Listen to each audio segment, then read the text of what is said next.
Welcome again to Life in the God Lane. I'm Tom West. This is a power verse for the day for March the 2nd, 2022 from Psalm 103, verse 13. I call it Fatherly Compassion. Now, I hope that you will subscribe to my little channel. Hit the bell so you get notified every time I put one of these things out. I put one out every day.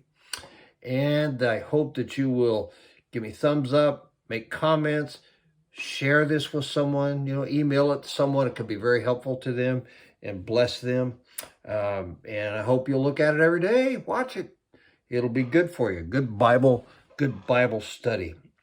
When our son was about 4 years old, now he will turn 45 later this year, he was running across the living room with a stick, about it's a little round stick about like that, and a couple feet long. At the end of it was a balloon.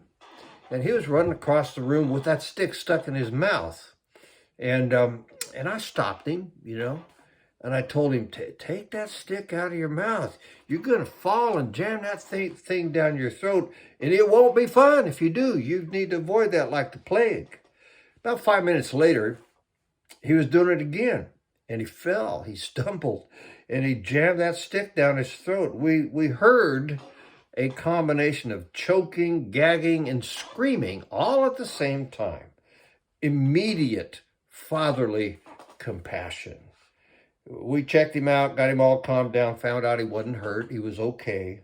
Kind of scary, And I pointed out that he made a mistake and he paid the price for it and need to learn a lesson from it. But I had fatherly compassion in the midst of his mistake. Look at Psalm 103, verse 13. Just as a father has compassion on his children, so the Lord has compassion on those who fear him. Just like I had compassion on our son, the Lord has compassion on those who fear him. He's compassionate toward us. To fear him is not to approach him with terror, but it is to revere him, to hold him in reverence, to hold him in deep and abiding respect. When we have reverence and fear for God, when we come in faith and establish that relationship with him, he has compassion for us. He is very compassionate toward us. We do the wrong things sometimes, don't we? Just like our son did. We mess up, we goof up, we sin. But God responds to us with compassion, not judgment. Compassion, not judgment. Why? Because he took our judgment to the cross with his son, paying for it completely when he died for us. He died in our place, paid the price for our sin. Psalm 103 again assumes that payment 1,000 years in advance of it coming in history and looks at life from that perspective because it's prophetic.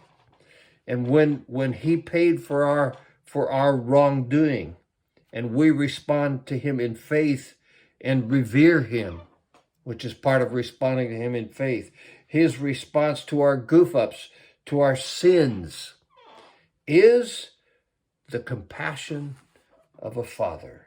His compassion is one of his fatherly benefits, and it is a glorious thing to live in the midst of his compassion. It flows from the cross where he paid for us.